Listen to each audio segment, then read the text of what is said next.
ABC Actu. ABC Actu, c'est l'essentiel de l'information.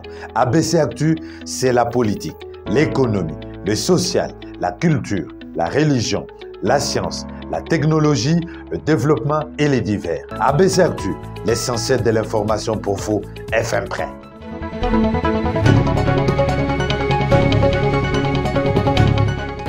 Un nouveau journal avec ABC Actu à la une ce soir. Félix-Antoine Tshisekedi était autour d'une table avec les représentants de la MONUSCO pour une évaluation à la Cité de l'Union africaine.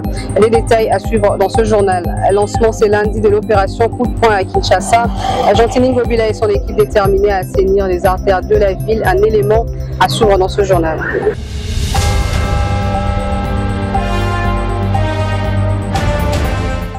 Bonsoir et bienvenue à tous. Une évaluation du nouveau mandat de la MONUSCO a été tenue par le président de la République, Félix-Antoine Tshisekedi, et les représentants de la mission onusienne à la Cité de l'Union africaine. Des détails que je vous propose de suivre.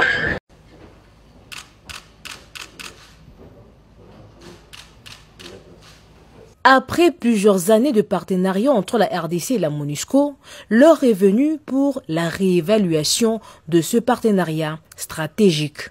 Le Conseil de sécurité a récemment renouvelé pour un an le mandat de la MONUSCO et conformément aux souhaits de la République démocratique du Congo. Ce partenariat doit être réévalué pour aboutir à sa fin après les élections de décembre 2023.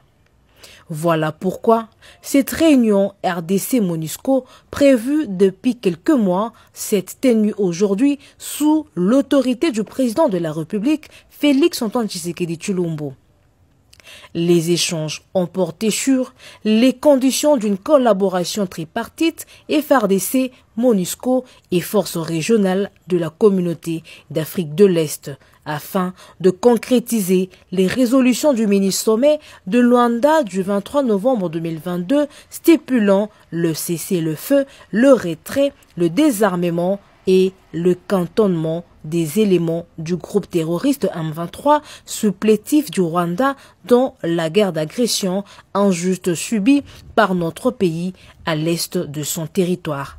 Réunis autour du commandant suprême des FARDC et PNC, Félix Tshisekedi, les membres du gouvernement concerné, les collaborateurs du président de la République et l'état-major général des FARDC avec les partenaires du pays, à savoir la MONUSCO et la force régionale, ont donc réfléchi sur la planification des actions des opérations entre les trois forces qui permettra de ramener la paix et la stabilité dans la partie est de la RDC.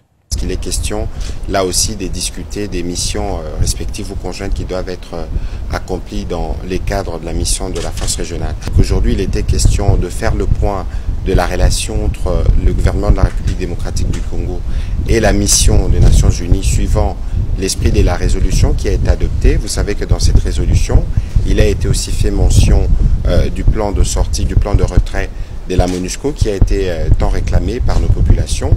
Il a été convenu que de manière générale, qu'il soit établi un cadre d'entente qui permettra des rencontres régulières entre la mission des Nations Unies en République démocratique du Congo et les gouvernements pour travailler principalement sur les 4 jalons qui ont été définis.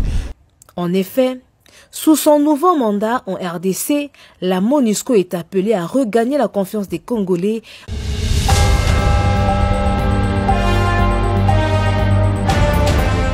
L'opération Coup de poing a bel et bien débuté ce lundi matin le long du boulevard Lumumba, tel qu'annoncé par le gouverneur de la ville, Gentini Ngobila.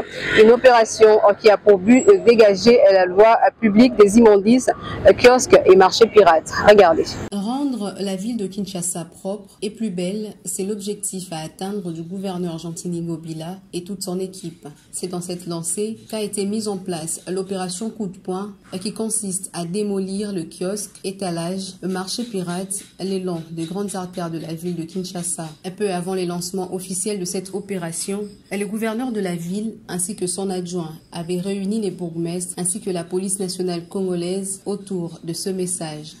On ne veut plus voir un seul vendeur étaler la marchandise le long de ses pouvoirs. RVA jusqu'à la première rue. Aucun vendeur n'est autorisé à vendre.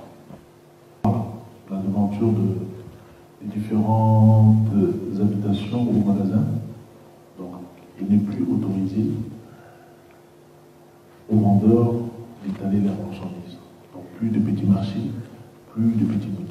En dehors, les maisons, les boutiques en bonne et due forme, c'est-à-dire des maisons bien construites, avec l'enseigne et tout ça.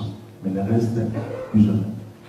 Alors, en ce qui concerne les transports, on ne veut plus qu'il y ait d'arrêt de bus, là, sur cet espace.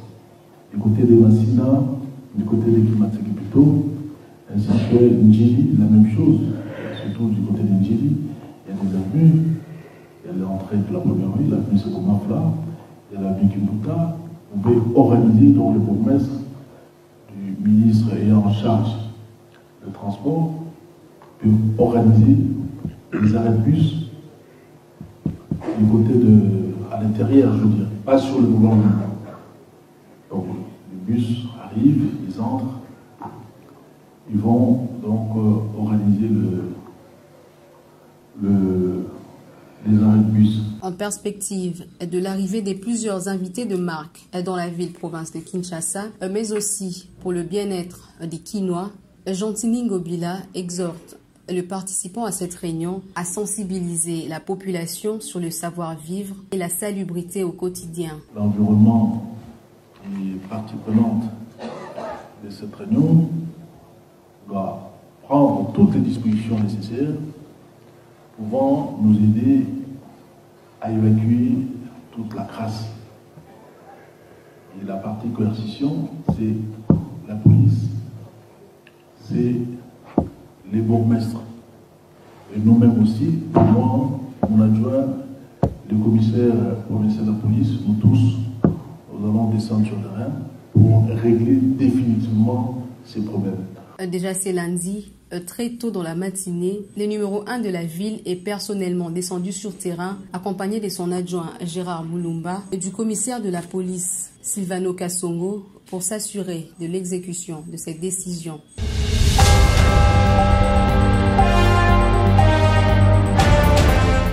Dans un autre registre, le ministre de la Pêche et Élevage, Adrien Bokele, annonce l'inauguration du port moderne de pêcheurs de la Ntsélé pour le 24 juin 2023. Regardez.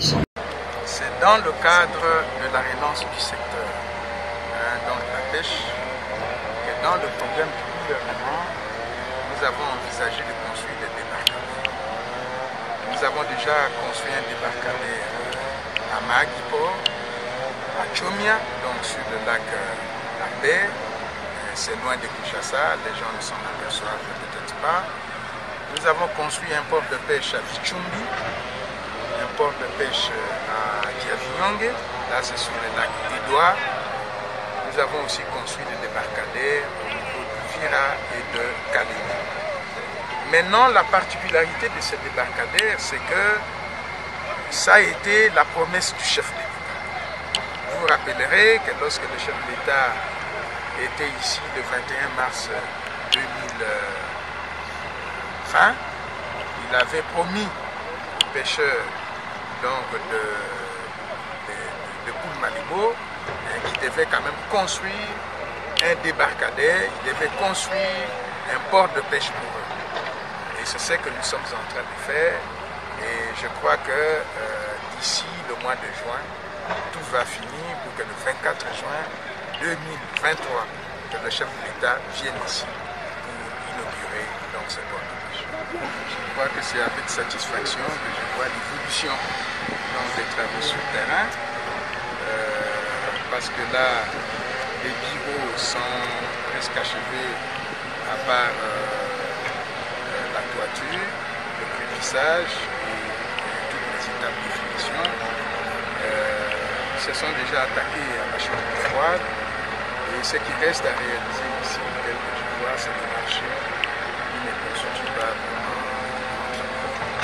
Ce port est construit par le gouvernement, une partie du fonds propre du gouvernement, à 100% d'ailleurs.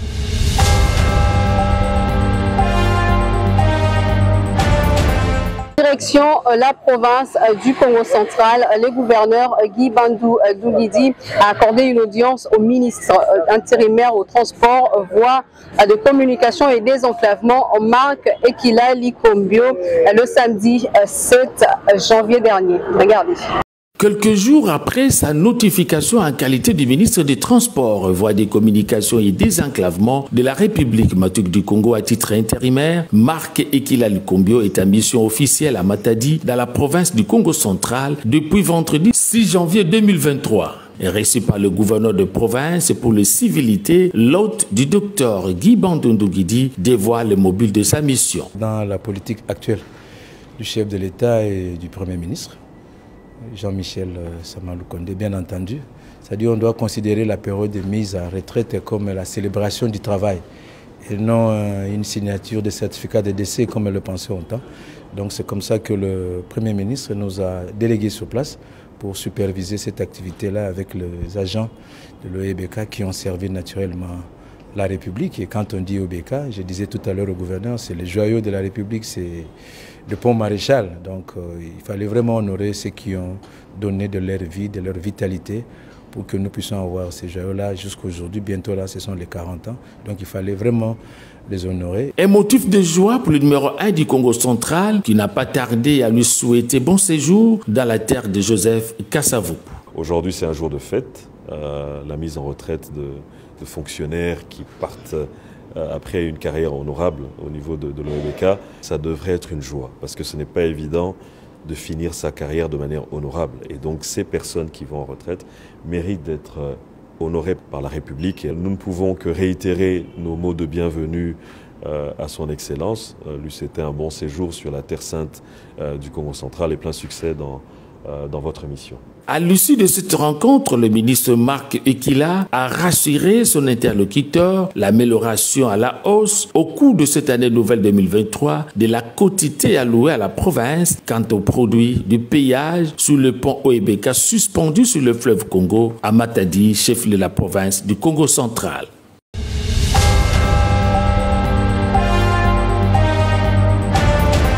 Quittant la province du Congo central vers la Chopo, vers une installation de la Société de transport au Congo dans la ville de Kisangani. Une nouvelle accueillie avec joie par la gouverneure Madeleine Nikomba Sabangu. Déploiement des Transco, société que le président de la République, Félix-Antoine Tshisekedi Tshilombo, veut nationale en installant ses bureaux et déployant ses bus à travers toutes les 26 provinces qui composent la République démocratique du Congo. Installée déjà dans 5 provinces, la Chopo constitue la 6e étape après le Haut-Ouélé. La vision du chef de l'État est de faire de cet établissement un établissement véritablement national. Nous sommes déployés déjà dans plus de 5 provinces et maintenant là c'est l'étape de Chopo. On devrait, avant de commencer notre mission, présenter nos civilités à Madame la gouverneure, qui nous a très bien réussi. Nous l'avons écoutée.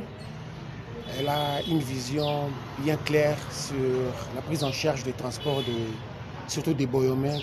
Et je pense que Transco viendra avec une solution adéquate par rapport à ces problèmes. Pour rappel, le 14 décembre 2022, la gouverneure de la province de la Chopo, Madeleine Nikomba Sabangu, avait reçu du ministère national des Transports et Voies de Communication le premier lot constitué des 5 bus Transco dans le cadre de la politique savante du président de la République, Félix-Antoine Tshisekedi Tshilombo, celle de faciliter et de moderniser le transport en commun sur toute l'étendue du pays. À en croire Johnny Boyela, les 5 bus arrivent à Kisangani très bientôt, n'en restant que les lieux d'entreposage et la formation du personnel, notamment les conducteurs, d'où il appelle la population de la Chopo, particulièrement celle de la ville de Kisangani, à les protéger. Pendant que le bus sera en train d'arriver, il faut qu'on commence par la formation, parce que les autochtones qui vont trouver de l'emploi. Parce que Transco ne va pas envoyer les gens de Kinshasa pour venir travailler ici.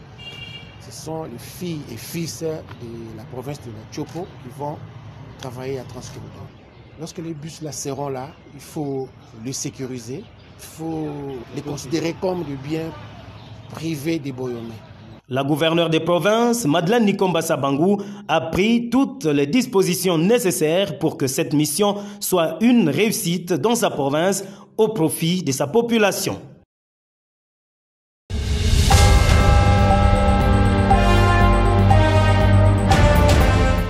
Autre chose, à présent, la coordonnatrice des mamans de la Force du Progrès, structure au sein de l'UDPS, Bertine Kangombe, ainsi que le maman de la dite structure, se sont faites enrôler le samedi dernier au collège Norbert de Limete. Occasion faisant les larrons du temps, Bertine Kangombe invite toute la population congolaise à répondre à ses devoirs civiques.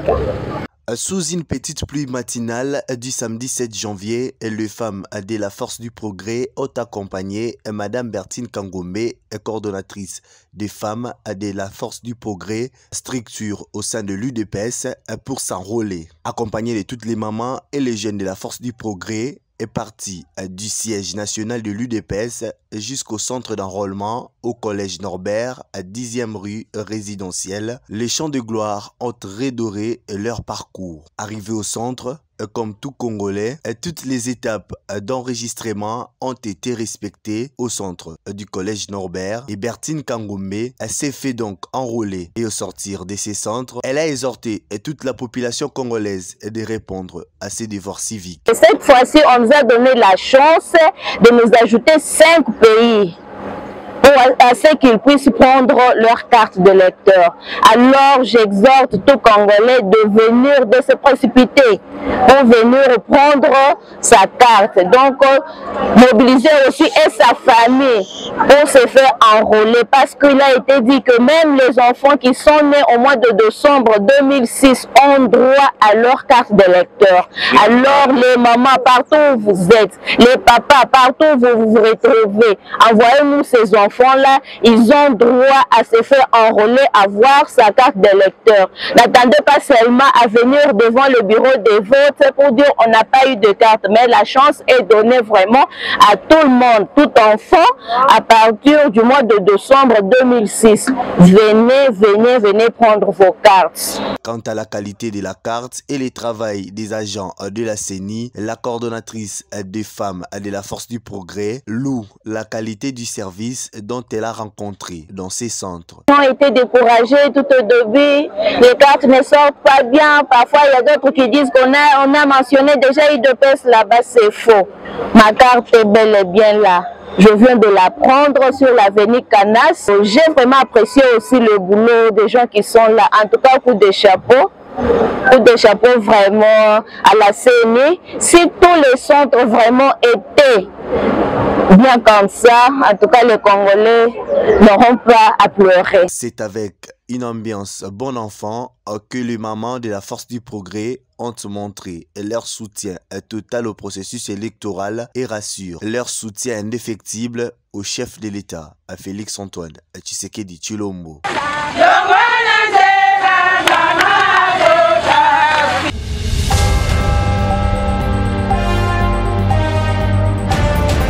Dépravation de mœurs, un phénomène de contrefaçon qui prend de l'ampleur chez les jeunes filles quinoises qui, pour se faire une belle manicure, déchirent des billets de francs congolais, un comportement qui emmène à la contrefaçon de la monnaie locale, un fait punissable par la loi. Et Franzila nous en dit plus.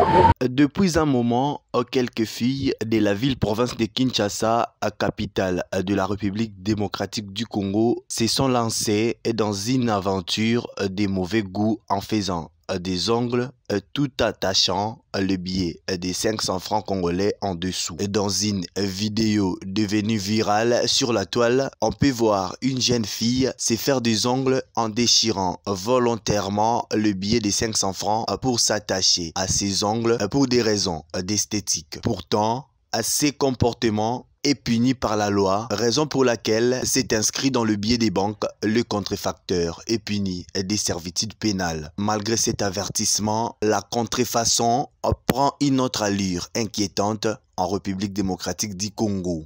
Pourtant, le code pénal congolais punit gravement les contrefacteurs d'une servitude pénale de 2 à 15 ans et d'une amende de 2 000 à 15 000 francs congolais, ceux qui ont contrefait ou frauduleusement altéré des monnaies métalliques et un cours légal en République démocratique du Congo ou à l'étranger. Et ceux qui ont introduit sur le territoire de la République démocratique du Congo les monnaies ainsi contrefaites ou frauduleusement altérées. Au regard de l'article 116 du Code pénal congolais, les usagers de cette mauvaise pratique doivent être punis pour avoir éliminé les signes de la monnaie congolaise. Suite à ces points du Code pénal congolais, le jeune quinoise risque donc l'emprisonnement. À elle de comprendre que la beauté ne nous pousse pas à déraper.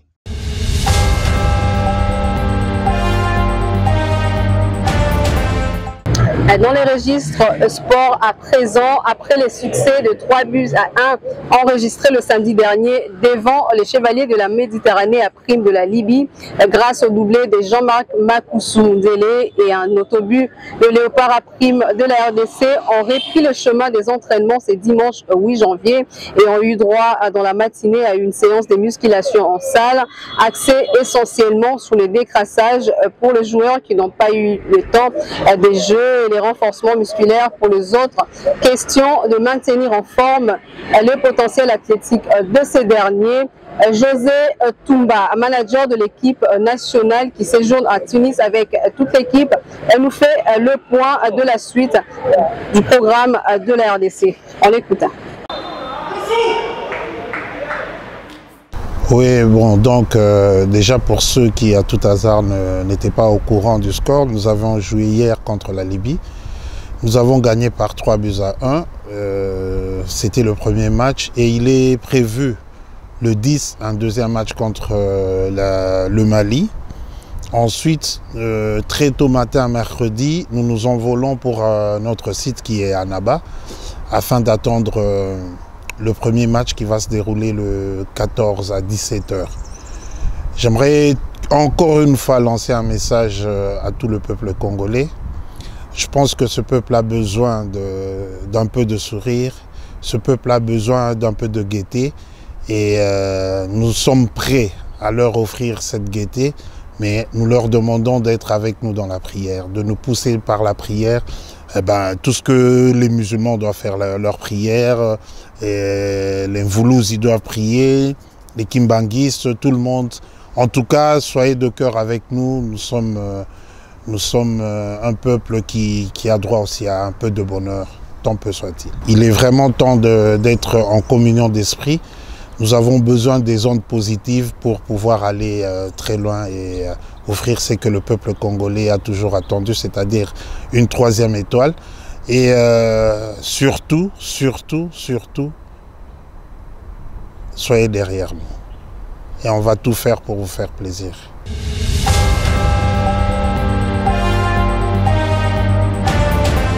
Ce journal tend déjà à sa fin. Place au rappel de titre. Félix-Antoine Tshisekedi était autour d'une table avec le représentant de la MONUSCO pour une évaluation à la Cité de l'Union africaine, un élément que vous avez suivi dans ce journal. Et puis les lancements ce lundi de l'opération Coup de poing à Kinshasa. Gentini Ngobila et son équipe déterminés à assainir les artères de la ville. Vous l'avez également suivi dans ce journal. Ce journal est complètement terminé. Merci à tous de l'avoir suivi.